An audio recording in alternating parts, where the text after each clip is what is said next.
Welcome to the Gospel According to Star Trek podcast. I'm Kevin C. Neese. And I'm Tim Van Orden, and this is episode 6, Pike's Peek.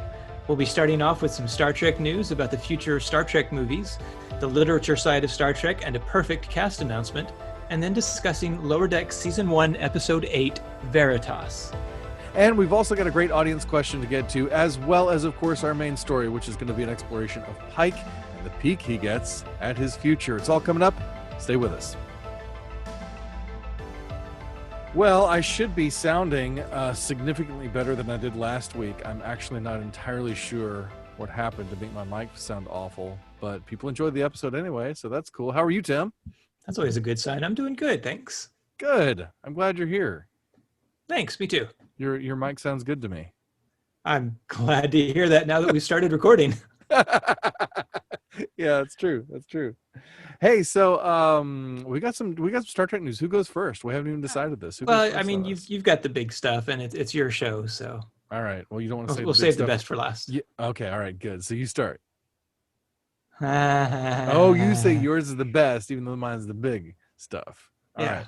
Okay. So I'll get rolling with some Star Trek news. Here we go.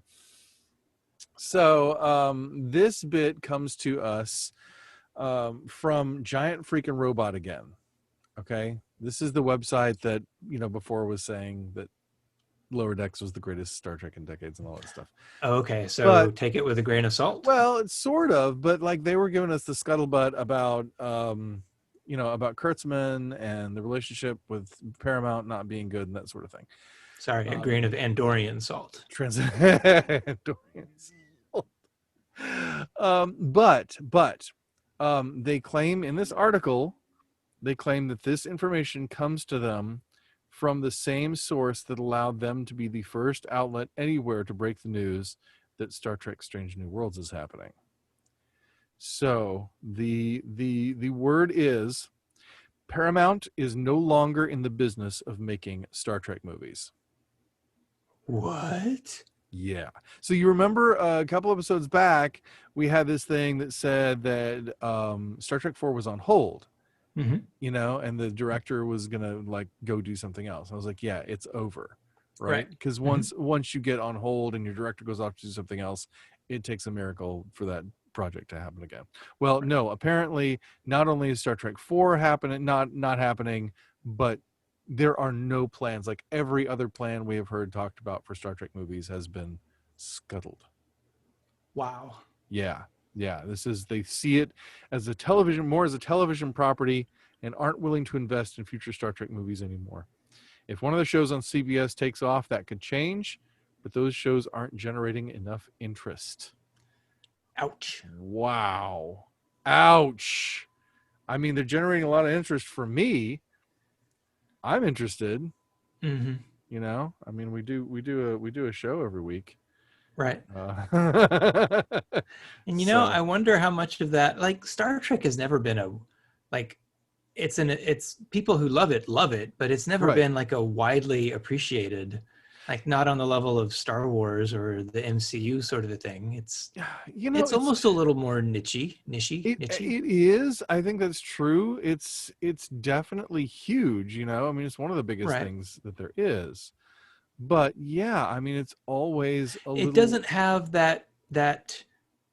I would say the dedicated fan base is probably the same size as all of the others, but it doesn't. I mean, and that's a pure guess on my part, but it doesn't have the same box office draw that lightsabers and superheroes do. Right. It doesn't have the same broad appeal. It never has. And I mean, that's really true. I mean, that's why Star Trek production in the early days, right? Well, not just the early days, like original series, animated series, but particularly in the movies, because much of the same production team worked on from the movies on through Next Generation, on through those 18 years of television and Star Trek. A lot of the same people were involved.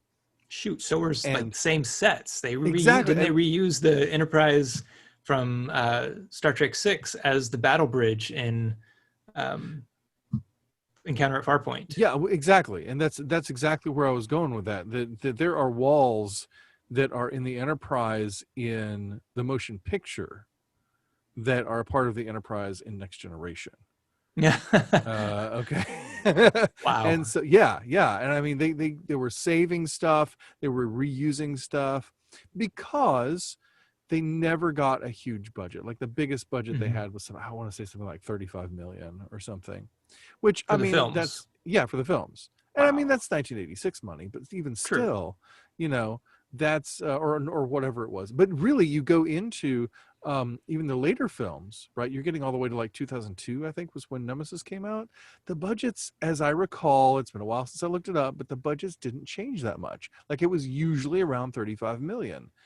And so even as other blockbusters and whatever were like increasing in and there was always that thing that every time there was a Star Trek movie made, they thought it was the last one. Every time, even though we have this de facto trilogy in 2, 3, and 4, they still didn't think there was going to be another Star Trek every time. And so so this is kind of not surprising in a certain sense, because it's not, they've been throwing a ton of money at Star Trek movies and they've been doing well, right. But I think because the Star Trek television is so big right now, honestly, I think it would be a bad idea to make Star Trek movies right now.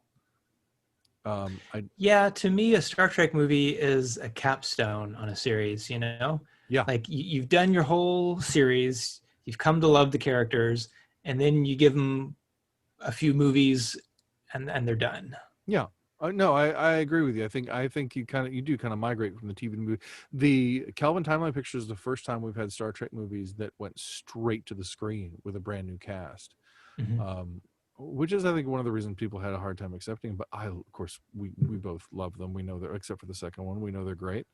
And it's a fantastic cast and everything. And I was looking forward to another adventure with them. But after Anton's death and just beyond feeling so culminating, it just, it's okay. Is, if we never get anything more of Chris Pine Kirk, it is a good conclusion it is a good arc for him. It really is. In fact, I was just going through, I think I mentioned this last episode, I was going through my chapter on Star Trek Beyond, and his character's story really does come full circle. It really does echo and come around to something great in that third film, and it's fantastic. Anyway, but point is, the Paramount's not making Star Trek movies right now, and I think that's actually a good thing. Every single idea that I've heard for a Star Trek movie has made me cringe. Yeah, every single one. Yeah, no, I think I agree. Star Trek, I think, does some of its best work in the television genre, where it's got a little bit of room to breathe and be its own thing without having to try and get that broader appeal. No, let it do its own thing. That's true. Yeah, that's true. And I'm not sure, at least at this moment, that you can do something as niche as Star Trek, as big as you have to do it, to do sci-fi or whatever. And but maybe you can, maybe you can't. I don't know. But I think there's so much going on in the TV world that you're already threatening to kind of oversaturate the market with Star Trek just with TV. So a movie is just a bad idea right now. So. Yeah, okay. I think I read it as good news. I'm because it's like we dodged the Tarantino bullet, so I'm happy. Yeah. Well, if they're not making any more movies for the time being, it's good to know that the books are still going on. I haven't read a whole lot of the books lately, and I know they're not canon in the same way that Star Wars literature is canon to their universe. Oh well, not anymore. I'm sorry, not anymore. With the new movies, they obliterated the entire. No. They've restarted the canon literature. Yeah, there's gotcha. New literature that is canon to the Star Wars universe. I see. I wasn't aware of that. See, I'm a Trekkie, so I'm not supposed to know that stuff, I understand. So. I'm a man of many tastes. I am a Renaissance Trekkie. I'm a Renaissance star, a Renaissance fan. I don't know. Anyways, go ahead. So there's going to be 2 new Star Trek books that are exploring some legacy female characters. The first one is by Alex R. White, and I don't know anything about these authors. I just came across this article today on sci-fi.com. Apparently, it's an exclusive of theirs. Link in the description. Yes, Same link will be in the doobly-doo. Yeah. Alex R. White is writing or is releasing a book called Revenant, featuring Jadzia Dax and Kira Nerys. Nice. Yeah, and then Cassandra Rose Clark has written Shadows Have Offended, by featuring Deanna Troi, Beverly Crusher, and Worf. It's going to be set during the 7th season of TNG. Nice. These are both released from Gallery Books Simon and Schuster. Cool. So you could take that book with Deanna and Beverly and Worf and just substitute it in your mind for one of the really crappy episodes of season 7, like Sub Rosa. Because it's a Beverly story anyway. So let's. That's the one they quoted it in, yes, referenced in. Yes, getting ahead of ourselves, but in this week's episode of Lower Decks, yes. So we'll close out this news segment with a perfect casting. Okay. Apparently, according to Trek Movie, and this is a couple weeks old. This article is from September 8th, but they have announced another casting for Star Trek Discovery Season 3, a character by the name of Grudge. Being played by Liu, the cat, is a Maine Coon. And Star Trek has a long history, a long storied history with cats. Yes. And so I'm very excited to see the next cat in the Star Trek legacy here. I'm sorry? Who's cat? We'll just have to watch and find out. Oh my gosh. I don't know.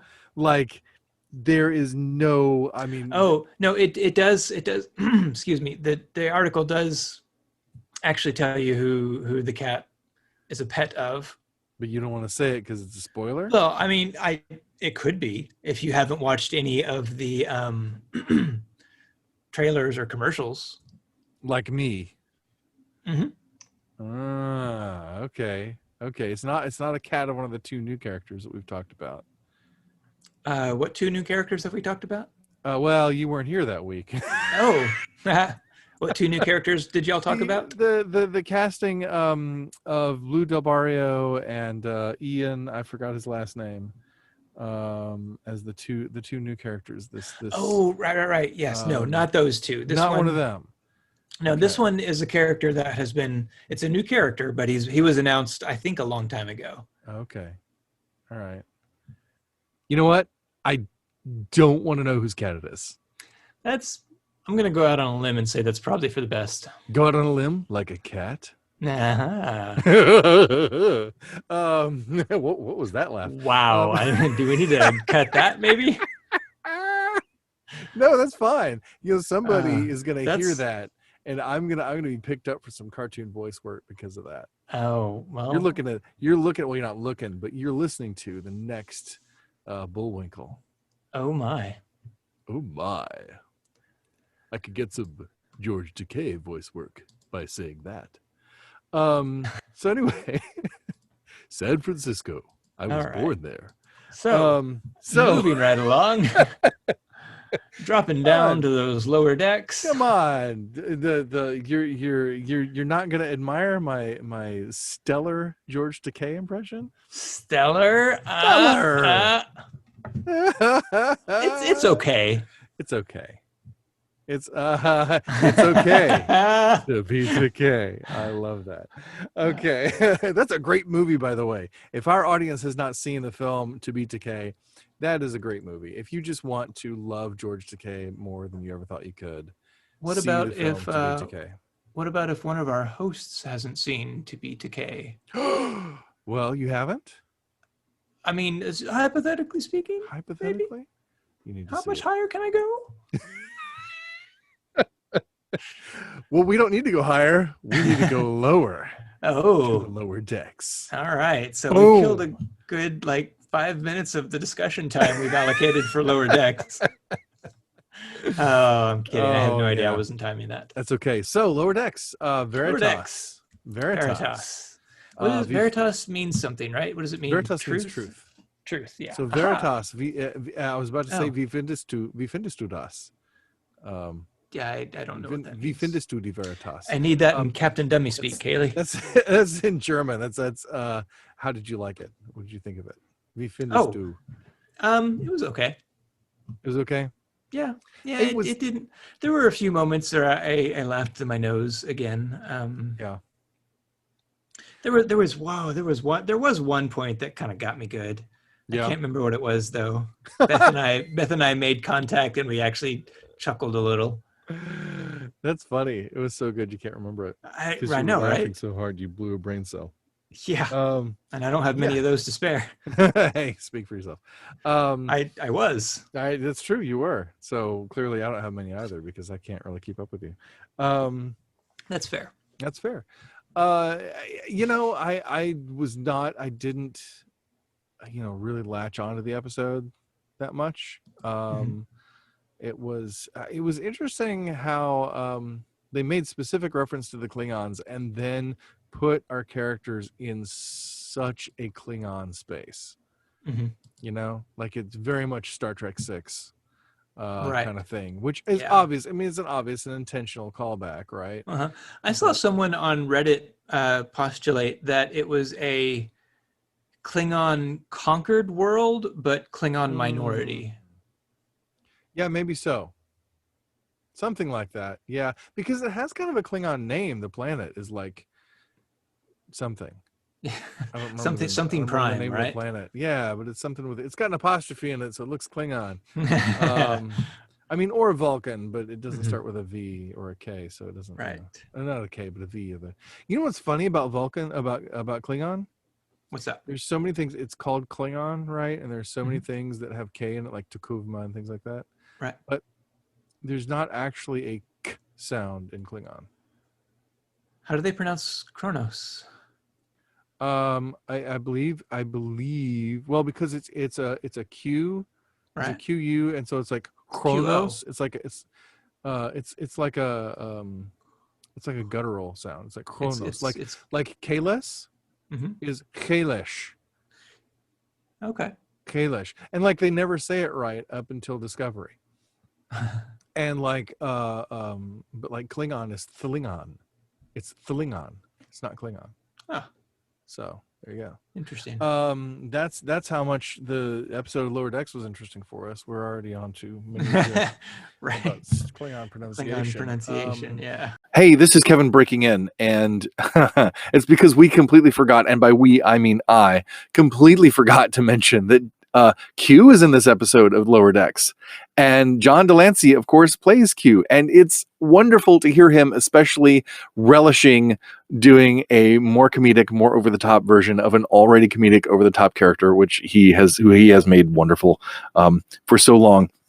And it's probably no accident that Q is in this episode because the episode you're listening to now of our podcast drops on this Monday, which is the 33rd anniversary of Star Trek The Next Generation. And I imagine that this episode of Lower Decks was looking forward to that. Hey, back to the show. I liked what Boimler said.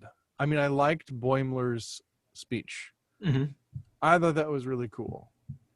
And I think that reflects something in our current culture that we kind of like knowing that people aren't perfect and stuff. Some of the positive feedback I get for this show is about you because you will not let me fix stuff and trip me up and get in my way and then or let me trip myself up and get in my own way and then not help me fix it because you're just like keeping it real and people appreciate that. So, well, I'm glad to hear that. Yeah. I'm just saying people, I'm not saying me, I'm saying people. Right. And I would just like to point out then that, see, I was right. And I would just like to point out then that I set myself up for that. Well, I wasn't going to say anything. Oh, right. This was not a stellar episode for me. I don't like being like kind of out of the loop for that much of the episode. Yeah, and that's how I felt about the twist with the disabled ship, the farm. And I've gone back and thought about that a little bit more too, and I'm less happy with that episode than I was, I think. But we can talk about that in just a second. But the twist, yeah, that's one thing. The twist is like, let's not do this again, because you're gonna be like the comedy M. Night Shyamalan if you're not careful. Once or twice, spread it out. Like, okay, fine. Some people appreciate that. It can be used well. But it doesn't need to be every episode. That's Yeah. going to get really old. But it wasn't that so much as the stuff kept happening and it was so random and disjointed and you couldn't see how it connected. But it wasn't just that you couldn't see how it connected, like, overall. It's like you couldn't see how it was connected even vaguely. And that started wearing on me. And I was like, it was kind of funny with the Gorn and stuff. I mean, and what's his name? What's Cyborg Kid's name? I've known it for weeks. Shoot. Rutherford. Is it Rutherford? Rutherford, yes. I kept wanting to say Rutherford, but I second guessed myself. No, so with Rutherford's implant, which I thought was pretty funny. Yeah, no, I did like that gag. I liked the reboot gag there where he wakes up and he doesn't know what he's been doing. That was kind of clever. But at the same time, that does lean on something that's been a bit of a trope throughout the series, which is we're in a hurry, do this right now. No, we really can't, because no time to explain, do it now. And then of course it goes wrong because nobody listened. Right. And so that also is wearing a little thin too. So it's like, but this was a good occurrence of it. I mean, it went well and it was funny.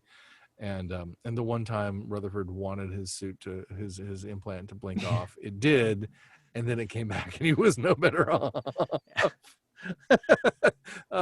So that was good and that was fine. But I think the heart of it for me was really Boimler's speech, which is not necessarily a new idea, but it's still a cool thing, and a thing that I agree with, that showing faults and showing imperfections can actually help increase people's respect for you, and because they know that you're real.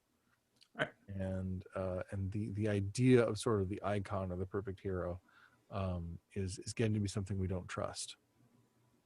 And so I think that says something about our culture, and it's probably a good thing, right? That we're at that space where we don't just take things at face value and put them up on a pedestal. Yeah. We want more authenticity. And I don't know if this originates with him or not, but I read it in a book by a Dominican, I think he's Dominican monk, called Brother Bennett Tvedden, and he said, "A saint is just a sinner revised and edited." I like that. I like that. And so yeah, I think that's pretty cool. I kind of hold that in my mind. And it reminds me of when we were watching the last temptation of Christ. Yeah. And I don't know if we had the discussion or if it was just on that opening title card, where it was, there's so much out there exploring Jesus's divinity and not nearly as much exploring his humanity. Oh yeah. That the fact that we do have Jesus up on this cross pedestal, but he was also human, and I'm sure he made some mistakes. And I don't know, do you think he made mistakes, or is that sacrilegious? I don't know. It depends on what kind of mistake you're talking about, and it depends on your view of atonement, and it depends on your understanding of what the scriptures mean when they say, that he was tempted in every way. In Hebrews, he was tempted in every way as anyone was, but yet without sin. So what crosses the line into sin, and what's just a flub, and that's something that a lot of people have not really wanted to go into. But I think I think it was probably a conversation we had after the film. I was talking about screenwriter Paul Schrader saying that we could be criticized for going too far and making Jesus too human in this movie, and that's probably a fair criticism. But it's also a fair criticism to say that Jesus has probably been too divine heretofore. I'm paraphrasing. That Jesus has probably been too divine heretofore, and therefore this is kind of it's okay to go a little far in the human aspect, because somebody needs to talk about it, basically. And it's okay because it's a counterbalance. We're trying to counterbalance like a ton of too much divine to try to inject at least some humanity into Jesus, which I appreciate. We can talk about that on a different podcast, because we're talking about Star Trek here. How about that, Tim? Man, you took it from a comedy Star Trek cartoon show to the Last Temptation of Christ. Jeez, well, what can I say? It's what I'm here for, is to mess things up and not I'm let just you fix saying them. that's a gap you bridged right there, man. This is how my mind works. Woo! Mind the gap. That's heavy. You're getting heavy quick. But anyway, yeah. So it was. Is there something about the Earth's gravitational pull in the future? Why are things so heavy in the future? Is there a problem with the Earth's gravitational pull? What? Never mind. We have to get your brother to dance anyway. So, yeah, great stuff. So that's good. I think. And if you guys have any episodes, have any thoughts? Oh, I did want to go back and talk about the previous episode. I've really been thinking a lot and listening to a lot of people regarding like rights and equality for disabled people, and just how much, I mean, there really is, like, I mean, you can call it like a tax on the disabled, or how expensive it is to be disabled, and just the things that people have to overcome. And I'm thinking back on that episode, and I think I hope that, and I need to rewatch the episode again, but I hope that the point of this episode is to help people like get healed from this weird stuff that's happened to them. Not that we can't make space in our society for people who are severely disabled. Right. And that, you know, as you say that, it does make me kind of think like the Starfleet solution is to just ship them off to a farm out of the way where they can just live out their life in luxury. What if what they want is to be a productive member of society? Who are we to just ship them off, you know? Yeah, that's the thing for me, is like, is there no integration available? And is there no, and I know we're probably taking a cartoon show a little too seriously, maybe, but maybe not. But, I don't know. But you know, people are saying this is, you know, Star Trek the way it's supposed to be, or it's the best Star Trek that's out right now. One guy said that. Yeah, but then it's got to live up to that. Yeah, I mean, are you hearing other people say that it's like the best? No. Well, I mean, it seems to be pretty popular. Really? At least on Reddit, I think. Well, yeah, on Twitter and stuff. But yeah, you know, it's all that's on right now. It's all we have. So true. You know, it's and so I do wonder about that episode. And I do wonder about what that episode says about how this, if we consider these people severely disabled, like how the severely disabled can function in a society where, I mean, are we used to accommodating that much disability? I think of Melora in Deep Space Nine. I think of I'm trying to think of others. You know, well, there's that trio of folks in Deep Space Nine that Dr. Bashir works with. You know, and there is sort of a shoving people off to the side that, you know, I don't know. Yeah, and again, it's our it's our not understanding. We can't understand what they could want. Well, and there again, you know, I mean, even just as you're saying that, it's we and they. Right. You know? It's like, that's true. You know what I'm saying? Like, is the assumption even is that the people making the Star Trek are not disabled. You know, that's fair. So I read somebody put it this way recently. They said, if you wear corrective lenses of any kind, you have a disability. It's not normal. It's not okay. You know, and you can't function without your corrective lenses. That's a disability that you can't see clearly. It's just that your disability as a person who can't see clearly is fully accommodated in our culture. It's pretty easy to get a pair of glasses or a pair of contacts and function. And so there's space made for you, and there's accommodation made for you, and you can go. And so, you know, just in that little thing, because I mean, everybody in my family wears glasses. Everybody, right? Yeah, mine too. You know, and so it's just like, man, you just don't think about it, you know, even as a disability. And what other disabilities could there be that we wouldn't think about if we accommodated them better, you know? So it's just something that's on my mind, and I just wanted to make sure that we didn't sound like we had a cavalier attitude toward the issues that episode could potentially raise in that regard. And also, did we really need more threshold salamanders? I don't know. I don't know. I mean, it does make it just that much harder to pretend like that episode never happened. It is. That's absolutely right. But you know what? There are two people in the chair that Pike gets in the menagerie with the beep, and gosh, I think that leads us right into our discussion of Star Trek Discovery and Pike's Peak. That is one of your better segues. Hey man, I have nailed a couple of segues today. I just want to say, I think I have. Went higher to lower, and now the Pike segue. That's pretty good. Yeah, well, yeah. I mean, sure. I just think you're never gonna like a segue that I do. That's just it. I mean, they do feel a little forced. You think yours don't? Oh my gosh! No, mine are perfect in every way. Good. Fine. Let us know what you think, audience at home. Who has the better transitions, me or Tim?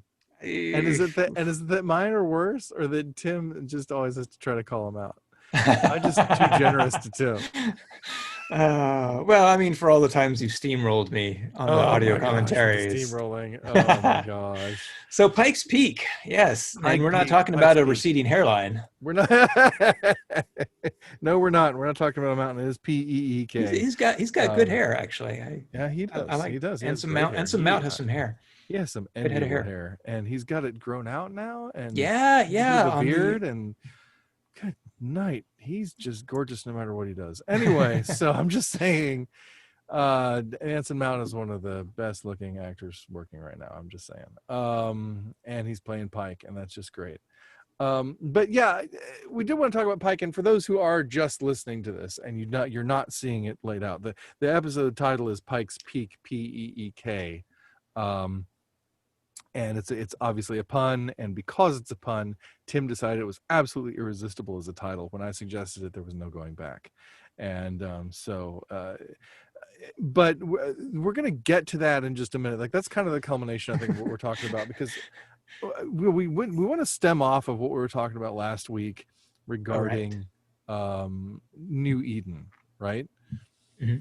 And the discussion of Pike and how he fits in this universe of discovery regarding like religion and faith and mystery and all those kinds of things.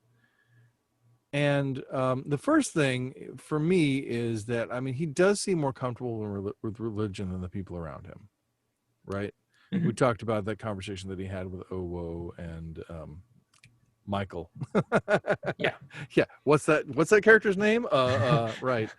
Only the main character. There was a time years ago when I forgot Humphrey Bogart's name for like 2 weeks. I couldn't think of it. So, hey, it happens.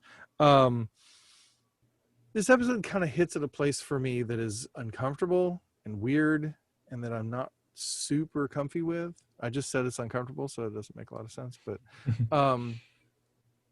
and that is, you remember back in the Lower Decks episode with the koala line that I love? Which one is that? With the guy that's who is ascending?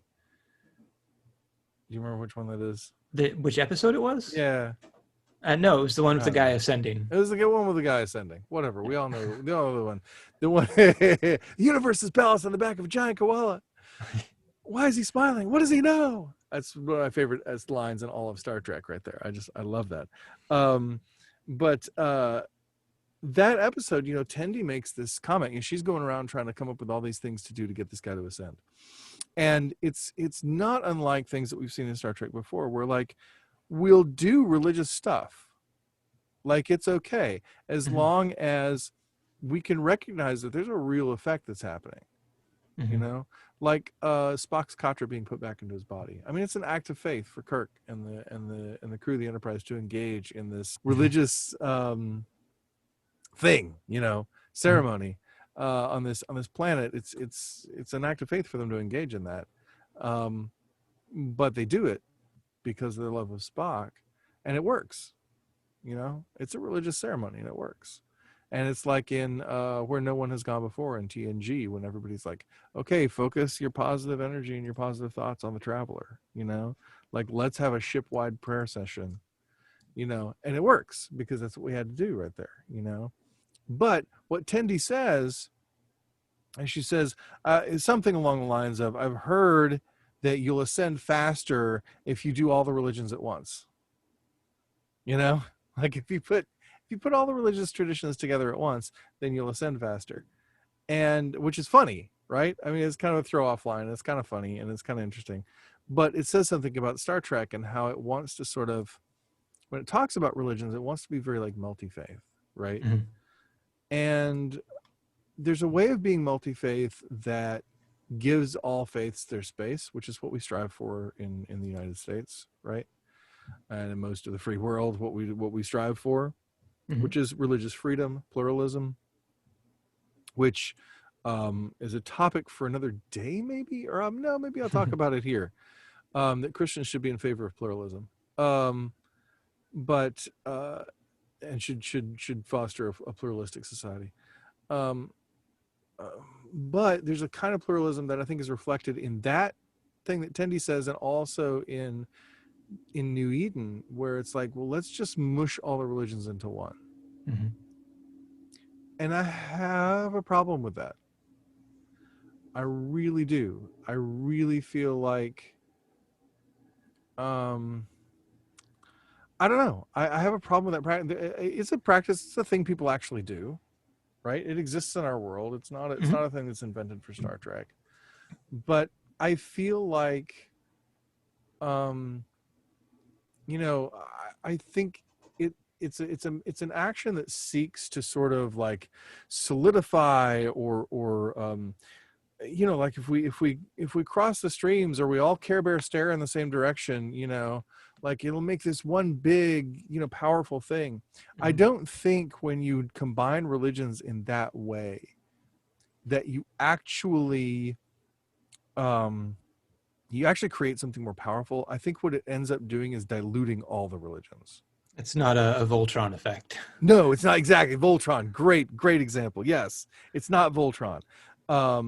It's, I think when you try to join them all together, you end up diluting them all, and I think it dilutes the whole thing overall, because it can't say very much about what this means, or what's important, or who God is, or what my relationship to God is. Because all these different faiths and all these different traditions have different understandings of that. And yeah, in a lot of ways, they may be seeking after the same goals, but they do have different ways of getting there. And those differences are important. It's kind of like, you know how it was trendy a few years ago to say that you're colorblind? You Oh, know, right? yeah. Like And about looking at race. people, yeah, I about even race. remember working at a Christian bookstore, and we had this shirt that we sold, and I hated it. It was all these different colored faces, like happy faces. Mm-hmm. And it said God is colorblind. And it was trying to say that like God wants racial equality and whatever. And what I really appreciated at the time was DC Talk's song Colored People on their record Jesus Freak in 1995, where they said, we're all colored people, you know, but our colors, whatever, and they're talking metaphorically, and also our skin, they call us a skin kaleidoscope, which I think is great. Saying that we are different from one another. Our skins are different. Our colors are different. Our colors are different, not just in our physical colors, but also in how we're colored by our experiences and our mistakes. And that's what makes us beautiful. And to be colorblind is to say that God does not appreciate the diversity of his own creation. You know? It's also to say he's blind to Reality. to reality, to what Exactly. different colors face. Exactly. And so it's the same kind of thing with this homogenization of religion that we see in this episode. It's like, you're not honoring all these different faiths by trying to merge them all together. You're really just, you're muting them, right? They're not louder together, they're quieter.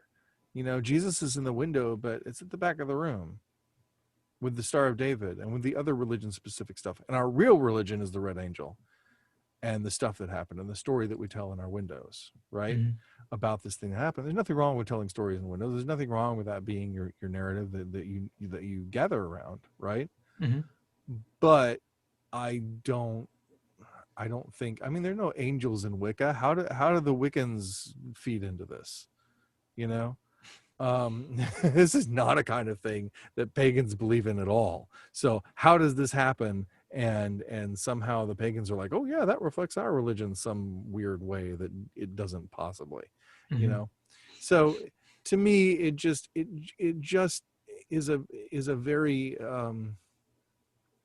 it's a well-intentioned a direction, but uh, I don't think it works.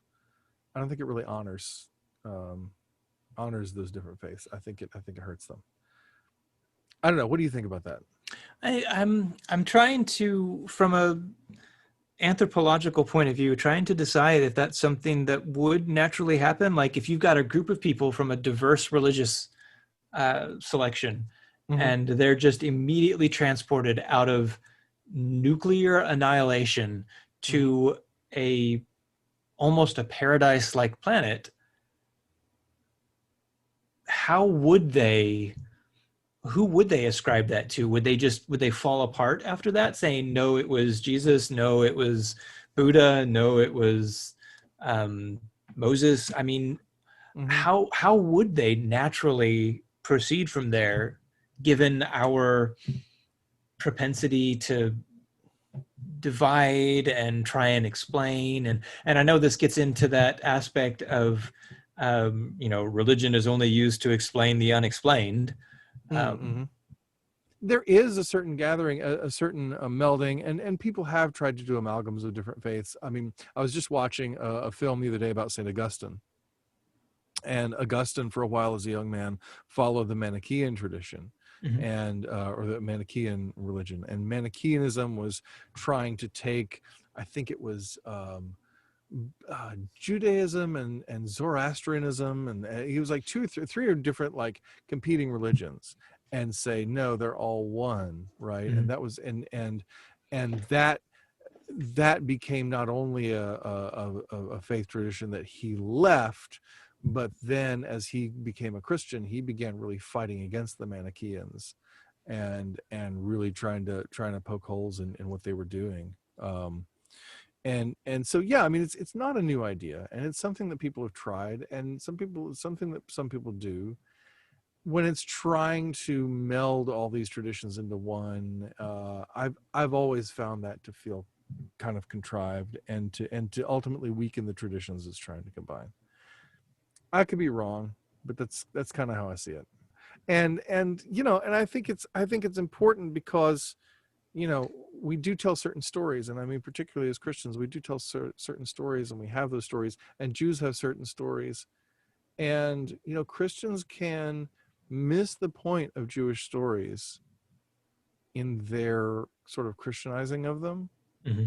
and in so doing, I think miss their own Christianity, like miss a more Christian perspective, you know, Mm-hmm. because our faith arises out of Judaism. So the better we understand Judaism, the better we can put those stories and those ideas in conversation with who Jesus is, right? And not by co-opting, but by seeking to understand. Mm-hmm. So like I have friends who talk about Star Trek from a Jewish perspective, just like I talk about it from a Christian perspective. And I love listening to them. I love reading their stuff because it's like, oh, wow. Like, not only does that give me better insight into Star Trek, but it gives me better insight into Judaism.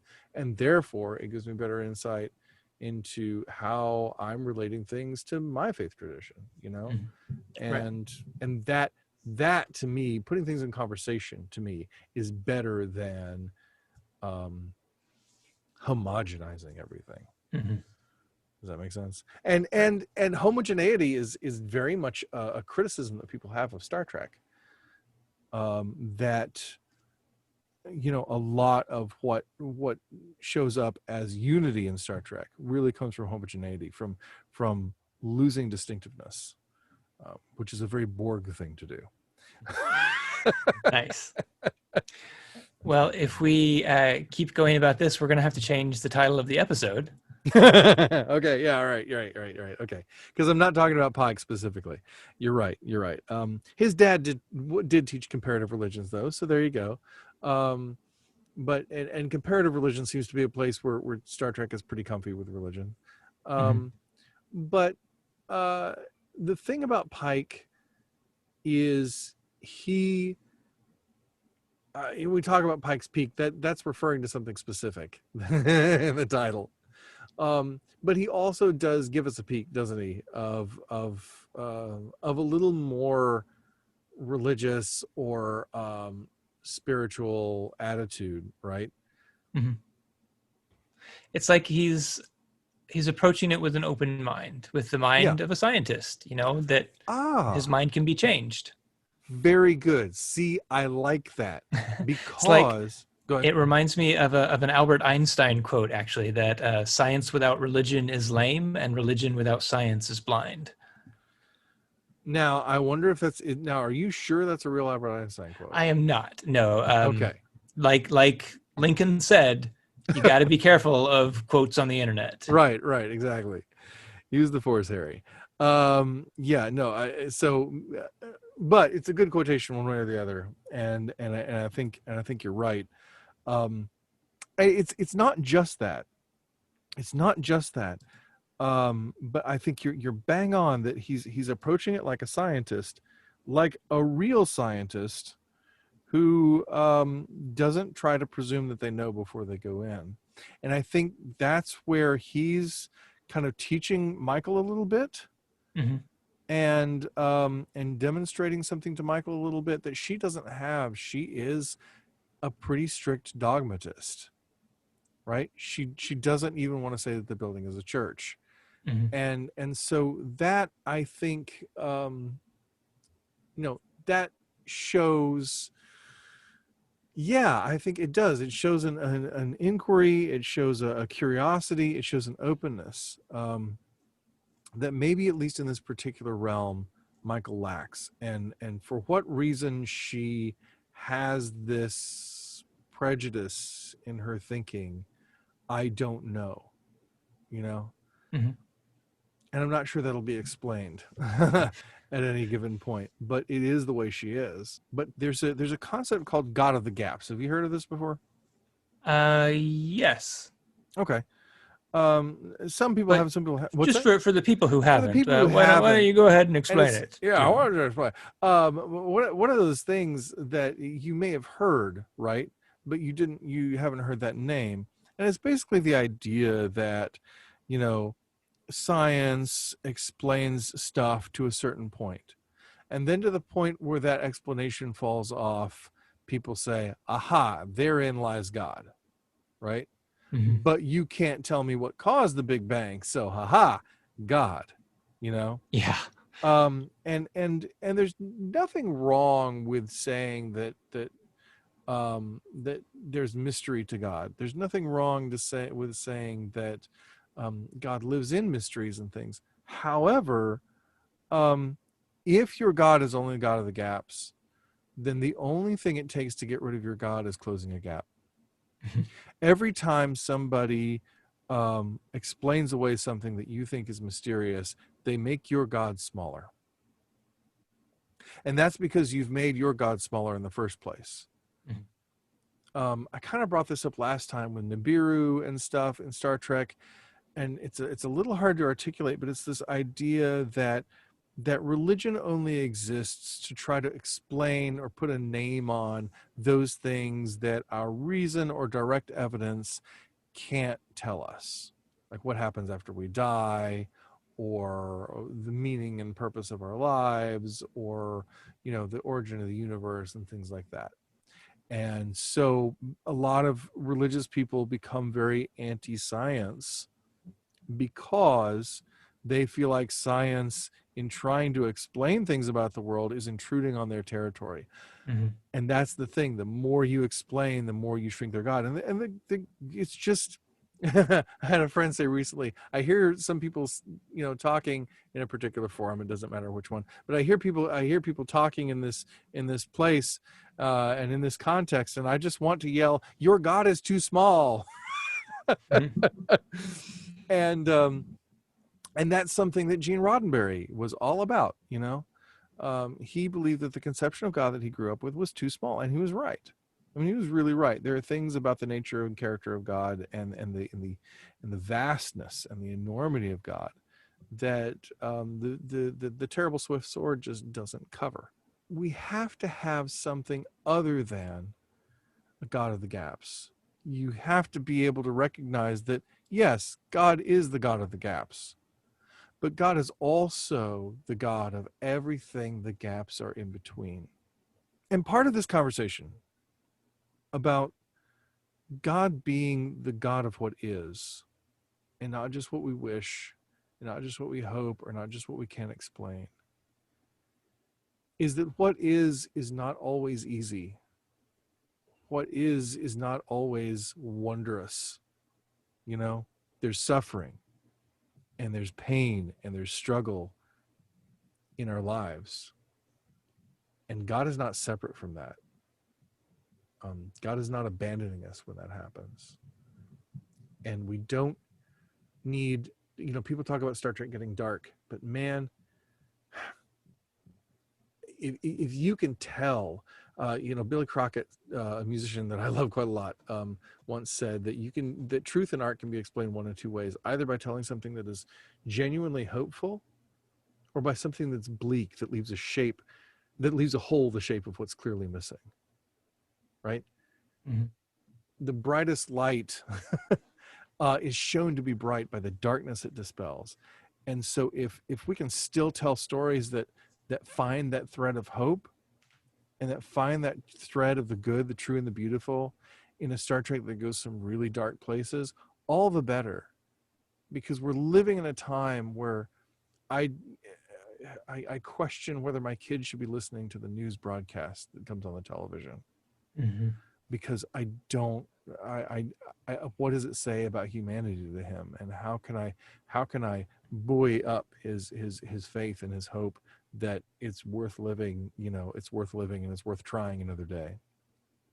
And so, but the Christian ethic, I think, the Christian perspective tells us not only that God is not separate from us in our suffering, but that suffering is somehow important to becoming a better version of ourselves. Not because of the suffering itself, but just because it's necessary. That it's what gets us to the other side. And I think a Christian view of the world doesn't polish it off, and doesn't say that things are pretty and things are nice when they're not. It doesn't tell lies like that. It tells the truth, and it embraces suffering, because we live under the rule and reign of a God whose whole function as savior of humankind is the embrace of suffering. And Mm-hmm. there we get to the title of this episode. Although it does make me think, and complete tangent, we have neither the time nor the depth to cover it right now, but Star Trek V, the movie that I'm convinced to find Yes. so much material out of, where Kirk, I like my pain. I need my suffering. Yeah. I need my pain. Yeah. Yeah. We could talk about that another time. Another time. Yes. But the point of this episode, the heart of this episode, is Pike's Peak. And it's about Pike's look forward. It's the episode Through the Valley of Shadows. Mm-hmm. When Pike goes to obtain the time crystal. And when he takes hold of it, he sees his future. And we know about that future, right? Because we saw it in the menagerie. We saw him confined to the wheelchair, unable to speak, badly damaged. Mm-hmm. And we know that he gained those injuries in a selfless act to try to save his crew. And Pike sees that suffering that's ahead of him, Pike sees that sacrifice that he's going to make if he keeps going down this road. He sees that future that's before him, and he's like, look, this is one of many possibilities, and maybe it won't happen, but if it does happen, I'm all for it. I'm going to do it. It doesn't matter. I can't let that change, who I'm going to be between now and then. Mm-hmm. I've got to go forward doing what I think is right. And a good friend of mine made the comment that this is a Christ-like moment for Chris Pike. That he is willing to accept something like this, that he's willing to give himself in this way, that he's willing to embrace this kind of pain and suffering. And she's like, it's like Christ in Gethsemane, right? Mm-hmm. Who says first, take this cup from me, but then, you know what? Not my will, but your will be done. Mm-hmm. I know what's ahead of me, and I will embrace it. I will take it anyway. And that is so noble. I mean, if there's anything I can say about Chris Pike in this iteration, it's his nobility. I've liked Chris Pike as a character, as a concept, as a person, more with each iteration, from Jeff Hunter to Bruce Greenwood to Anson Mount. He has just become a better and more interesting and more noble character. And it's that nobility about him that I so admire. And in that moment, I think we really see his nobility, and we see his character of self-sacrifice. And that's the character of Christ. And that's the character that isn't the God of the gaps. That isn't that doesn't say, yes, well, there's going to be a happy ending somehow, because the little Dove chocolates, they have different sayings inside of them, and most of them are stupid. And one of the more stupid ones says, everybody has a happy ending. If you're not happy, it's not the end. And I'm just like, nice. Yeah, there are a million people I could say, tell that to, mm-hmm. Tell that the person who died this way or that way. And, no, and I get, I mean, really from a Christian perspective, from a telos of creation perspective, right. Yes, there is a happy ending, if you will, that all of creation has. But I don't think that's what they're saying. No. And it certainly doesn't read that way. And it's certainly not the truth. There is pain, and there is suffering, and, and there's not always an easy answer for that. There's not always, it's just part of living in this place. It's part of living in this time, and it's part of growing, and it's part of becoming, and it's part of being human. And I think God in Christ tells us that pain and suffering is not something to run away from, but it's something to embrace and to go through, because ultimately, there is purpose in the universe. Because ultimately, God is worthy of our trust. Even if right now, when our story ends, things don't look good. Our story isn't the only story, and there's a much larger narrative going on. There's a much larger story going on of which we're a part. And not only does Christ show us that, but Christ shows us also that God is with us in suffering, and that he's not distant, he's not far. God is not distant, God is not far. Mm-hmm. God is right there with us. And I think that's important. That's good. I like it, because we are well out of time. So yeah, we should move on. Don't we have some Q&A to cover? Or are we going to skip that today? It is interesting. And I'll just go here, because this is something that's kind of an old question and kind of a new question. Because it comes from a conversation that I was having with somebody who was talking to me about Christ figures in Star Trek, because I talk about Spock as a Christ figure in the first book. Obviously, in the next book, I'll be talking about Data as a Christ figure, and there are other Christ figures in Star Trek. And I've been talking recently about how irritating it's been to keep finding Christ figures in Star Trek. because I'm like, I had one and I was happy. I had two and I was like, this is cool. I had three and I was like, all right, great. Okay. I got three Christ figures, and with them, I can give you a really detailed and rich vision of Christology. This is enough. And then I found another, and I'm like, okay, now it's just getting annoying. And so Chris Pike was the most recent for me, anyway, in this particular context. And as usual, it took somebody pointing it out to me for me to see it. And they were talking about, well, okay, so what is a Christ figure, right? Like she's like, it's like this, it's sort of this thing in fundamentalist tradition especially, but I think as across Christendom in general, that we have a tendency to reduce Christ to like the cross, right? Or Yep. that's the main thing that we talk about. You were talking about a cross pedestal earlier, which I thought was really interesting. But that is sort of what we center around. And like, what about these other aspects of Jesus and like who Jesus is? Like it's important for us to focus on those things as Christians, like what he said and what he did and what he taught and what he meant, right? And what he calls us to, like the cross again, like the cross, we see it as like that old image of the the bridge to heaven or whatever, and it's about where we go when we die. Right. It's about us. Right, but the question is, how should we then live? How do we live?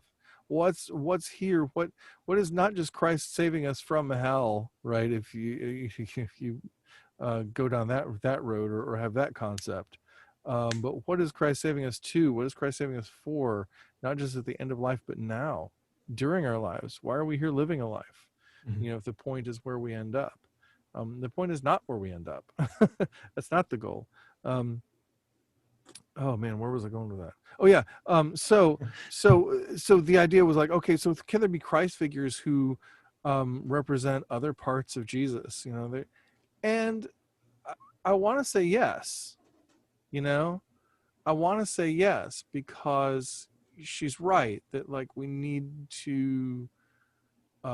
First of all, I think we need to unpack the significance of the cross more greatly in terms of like more than just a ticket to heaven. Where it's not any problem with the cross itself, it's a reductionist view of the cross. But also like a Christ figure could be like we talk about with Chris Pike. Right. I mean, is he even a that Christ figure angle for him is possible, right? But does it, and it related back, I remember, to something that a person was talking about. They were writing a paper and they were quoting me in the paper. Oh, nice. about Christ figures. And I was like, ooh, I didn't state myself very well on that, because I really don't think, because they were talking about Surak in Vulcan history, right? They were talking about Surak as a Christ figure. And I was like, yeah, I really don't think he is, and I was like, I really think a Christ figure really has to reflect the atonement of Christ, really has to reflect like that death and resurrection and everything, because there are lots of people who are kind, there are lots of people who are giving, there are lots of people who are great moral leaders, there are lots of people who are prophets, there are lots of people who teach us, the same sorts of things that Jesus teaches us. That doesn't necessarily make them Christ figures. You have to talk about what makes Christ distinctive and unique. And later, as I thought about Surak even more, what I realized was the reason Surak is not a Christ figure is that Surak is a Moses figure. Surak is a Mosaic figure. He's very much more like Moses than like Jesus, both in his role in their history and in their culture, and also in just the general nature of the fact that I really believe the Vulcans are just encoded as Jews. The Vulcans are just Jewish. They just are. And I think the Bajorans pretty much are too. But well, they're both. I mean, they're both, and especially in the Kelvin timeline. The Kelvin timeline gives Vulcans a diaspora, right, which they hadn't really had before. I mean, I can definitely see it with the Vulcans. It was the Bajorans that kind of. Well, the Bajorans are kind of defined by their diaspora, right? And they're also they're defined by all these these oppressive regimes, that have been in control of them, right? No, And the good point. Cardassians are like Rome, and all that sort of thing. Mm-hmm. So yeah, Man, the third book in your series is going to be fantastic. oh hey, it's gonna if I ever get there. I hope so, yeah, because Deep Space Nine is just marvelous. Right. Yes. So, but that idea is just coming to this thing, because I do talk about Christ figures in Star Trek. It's like, is it required? And I don't know that I'm giving much of an answer as much as a response. Brian McLaren likes to say that he has Q and R sessions when he speaks, because he's not sure he can give an answer, but he can give a response. I like that. But that's very much something that I did want to go ahead and respond to, and sort of uses our audience question this week, because I don't want to neglect that segment, because it gives us a chance to talk about interesting things.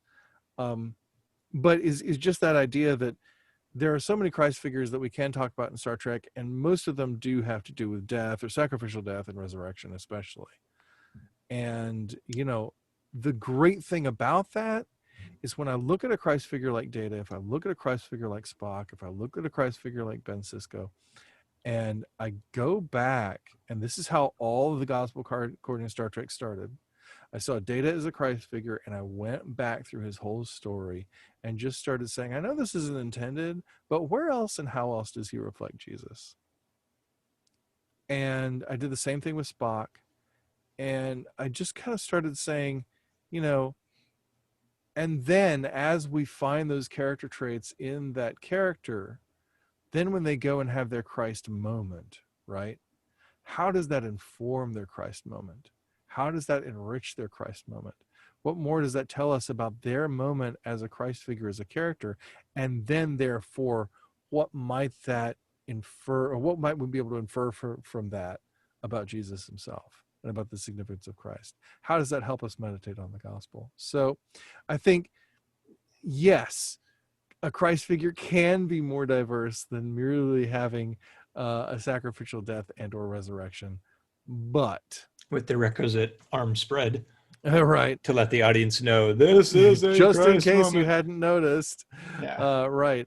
But at the same time, I do think a Christ figure, properly understood, tends to need to have that which makes Christ, that makes Jesus Christ, if you will, that makes Jesus uniquely Christ, and that is by doing the work of salvation on the cross. But yeah, it can go into these other areas as well. But we need to be careful, I think, that we don't toss it around too easily. And that's where I struggle too, is that I need to be careful about tossing around easily, even in Star Trek. But I think Chris Pike earned it this time around. Yeah, agreed. There you go. I had to refresh my alpha memory about Surak real quick, as you brought him up. And I just found it interesting to note, and it reminded me of a bit from Lower Decks.